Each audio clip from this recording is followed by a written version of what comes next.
हम लोग portfolio trading के बारे में बात करते हैं। तो सभी का नमस्कार। और एक बहुत प्यारी सी टैगलाइन के साथ स्टार्ट करते हैं। अच्छा सुन, मेरा एक दोस्त बहुत अच्छा से बोलता था। अभी डिटेल्स में बताएंगे इसके बारे में, इस दोस्त के बारे में बताएंगे। चलिए, आज कुछ काम की बातें कर लेते हैं। वैसे वो भी काम की बात ही है। मारुति के आपके पास 50 शेयर हैं।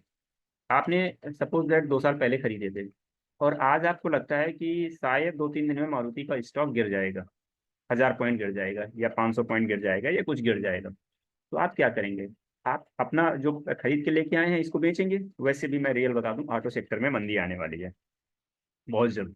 कब आएगी ये क्लियर नहीं बताऊंगा, लेकिन आप खुद जज करें। बहुत जल्द आने वाली है। राइट। उसके पीछे कारण क्या है कि इनकी इन्वेंट्री बहुत ज़्यादा है और वो सेल नहीं हो रही है। राइट। तो इसकी टोपी उसके सर, उसकी टोपी उसके सर, यही तो हो रहा है। कंपनियां क्या कर रही हैं, डीलर के पास डंप कर रही हैं। डीलर क्या कर रहे हैं, इधर उधर अपना डंपिंग कर रहे हैं, बस और कुछ नहीं हो रहा है। देखिए, सपोज दैट एक कार की बात करते हैं। कार बन गई, बनने के बाद वो डीलर को कंपनी ने सेल कर दिया। कम तो इस ये अभी सेल नहीं हुआ है। ये एक जगह डंप है। जब वो डीलर से कस्टमर के पास पहुंच जाती है तब कहा जाता है कि हाँ वो कार सेल हो गई है। राइट। खैर ये बड़ी बातें हैं, हम बाद में कभी डिस्कस करेंगे इसमें। अब आपके पास 50 शेयर थे, आप 2 साल पहले लेकर के आए। 50 शेयर की प्रेजेंट टाइम में अगर वैल्यू देखी जाए तो 12,500 का शेयर चल रहा है। राइट। 12,500 × 50, तो ये 6,25,000 है। अब आप 6,25,000 का सपोज दैट आज माल सेल कर देते हैं मारुति। तो आप 2 साल पहले खरीद के लेके आए थे, तो आपको 12.5% लॉन्ग टर्म कैपिटल गेन देना पड़ेगा। गवर्नमेंट को टैक्स देना पड़ेगा, पहली चीज। दूसरी चीज, अगर 1 साल के अंदर आप खरीद के लेके आए हैं, यहाँ बेचते हैं, तो जो प्रॉफिट होगा उस पर 20% कैपिटल गेन देना पड़ेगा। शॉर्ट टर्म कैपिटल गेन पहले से लेके आए हैं, तो सपोज दैट उसमें आपको 1 लाख का प्रॉफिट हो रहा है, तो 12,500 का लॉन्ग टर्म कैपिटल गेन देना पड़ेगा। और 1 साल से अंदर का लेके आए हैं तो 1 लाख का प्रॉफिट हो रहा है, तो 20,000 का कैपिटल गेन देना पड़ेगा। पहली चीज तो इसको बचाने के लिए अब करना क्या है। एक तो ये टैक्स ना देना पड़े, दूसरा हमारा जो स्टॉक का लॉस होने वाला है, हमें मालूम है कि 12,500 से 12,000 तक का ये गिर सकता है।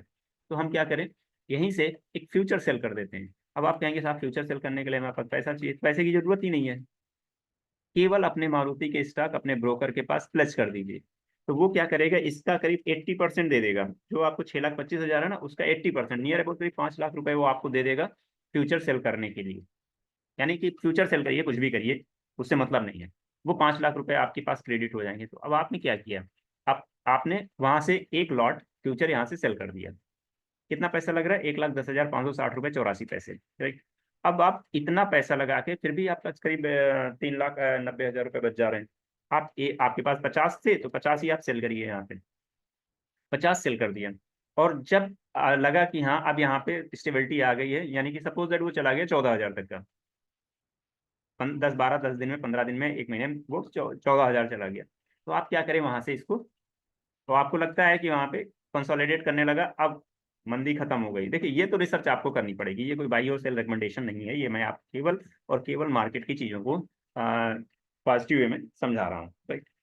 अब आप क्या करें कि यहाँ पे 14,000 पे इसको परचेज कर लीजिए। तो जब 14,000 पे परचेज करते हैं तो उस केस में क्या होगा कि आपके पास जो प्रॉफिट हो जाएगा, आपने बेचा था 5,531 रुपए पे, है ना। 12,531 रुपए पे आपने 50 शेयर बेचे यहाँ पे। राइट। तो आपने परचेज किया इसको 14,000, सॉरी, 12,000, 13,500 पे। सपोज मान लिया, सपोज दैट एक नीचे चला गया। वो आपने इसको 11,500 पे परचेज कर लिया। राइट। ये हो गया 11,500। यहाँ से 1,000 रुपये नीचे। और आपने कितने सेल किए थे, 50। तो आपके पास प्रॉफिट हो गया 51,500 रुपये का। अदरवाइज आप ये ना किए होते तो आपके शेयर का 51,500 की वैल्यू कम हो जाती। अब आप क्या करें, वहां से 51,000 का जो प्रॉफिट हुआ उसके बदले में फिर से मारुति के शेयर परचेज कर लीजिए। तो अब आपके पास पहले से 50 थे, तो 51,500 का जो प्रॉफिट हुआ, इसमें आप जो उस समय का रेट आपने बताया 11,500, तो उसमें 11,500 के रेट में अगर परचेज करेंगे तो आपको पास करीब 4 साढ़े 4 शेयर, 4 शेयर आ जाएंगे। बाकी जो पैसा बच गया निकाल करके पार्टी करिए। तो अब आपके पास 54 शेयर हो गए। इसको कहते हैं पोर्टफोलियो ट्रेडिंग करना बिना पैसे के। पहला तरीका क्या होता है, आपने बेच दिया तो जो प्रॉफिट हुआ उस पर कैपिटल गेन देने के लिए तैयार रहिए। 1 साल के अंदर का तो शॉर्ट टर्म, इस पे शॉर्ट टर्म लॉन्ग टर्म पे कभी डिटेल वीडियो बनाएंगे। और 1 साल से ज्यादा का है तो short term long term capital gain दीजिए। उससे आप बच गए।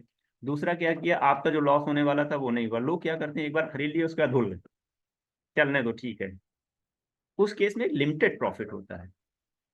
यहाँ पे क्या है, एक अगर आप थोड़ा सा जागरूक हैं मार्केट के बारे में, तो आप ऑटोमेटिक इन सब चीजों को करते रहिए। इससे क्या होगा, आपका जो नंबर ऑफ शेयर्स हैं वो भी बढ़ते रहेंगे, और लॉसेस भी कवर होते रहेंगे, लॉसेस होंगे नहीं। दूसरी चीज, लोग कहते हैं पैसा चाहिए, पैसा कहाँ, मैंने बताया ना, आप प्लज कर दीजिए सीधा सा। प्लज करने के बाद आपको पैसा मिल जाता है किसी ब्रोकर का। प्लजिंग का प्रोसेस बहुत सिंपल है ना। किसी भी अकाउंट ब्रोकर से आप अपने कस्टमर केयर से बात करेंगे, वो बता देगा कि हाँ प्लस का क्या रूल है। प्लस कर दीजिए, कहानी खत्म हो गई। Right? तो बिना पैसे के आप काम करते, अपने पैसे अपने उसको हैज कर लिया और प्रॉफिट कर लिया। लेकिन इतना ध्यान रखिएगा, जितने शेयर हो उतने ही मिनिमम 50 होने चाहिए। मिनिमम 50 से ज्यादा सेल नहीं हो पाएगा फ्यूचर में। राइट। और फ्यूचर की जो अब ये आप कहेंगे जो 51,000 हुआ इस पे टैक्स देना पड़ेगा, साहब इस पे टैक्स नहीं देना पड़ेगा, क्योंकि ये इनकम में आया आपकी। तो 5 लाख वाली, 3 लाख, 5 लाख वाली जो इनकम होती है, उस इनकम में अकाउंट होता है। तो इस पे टैक्स वैक्स अगर इनकम स्लैब में आएंगे तो बनेगा, नहीं अदरवाइज नहीं बनता। तो इसमें भी एक तरीके होते हैं। सपोज दैट आप स्पेकुलेशन, इसको स्पेकुलेशन इनकम कहते हैं, अगर इसमें आप 5 लाख रुपए की गेन कर दें तो उसी हिसाब से आप इनकम में जाएगा, उस तरीके से आप इसको काउंट करें। तो ये एक बहुत छोटा सा शॉर्ट वीडियो मुझे बनाना था जो मैंने बनाया। और अच्छा लगे शेयर करिए, लाइक करिए, ना अच्छा लगे तो मर्जी है आपकी। Right? हम लोग इसको यहीं पे स्टॉप करते हैं, और डिटेल्स के साथ जब भी डिस्कशन करना हो तो आप डिस्कस करें। अच्छा हाँ, मुझसे कनेक्ट करने के लिए मेरा नाम ब्रज किशोर वर्मा है। आप गूगल पे ये नाम डालेंगे तो मेरी इंफॉर्मेशन आपको मिल जाएगी। राइट। स्पेलिंग याद रखिएगा, BRAJ, ब्रज किशोर वर्मा। राइट। किशोर में ई नहीं है, और ब्रज में आई नहीं है, ए है वहां पे। राइट। उस तरीके से आप मुझे बोल सकते हैं। Right, thank you.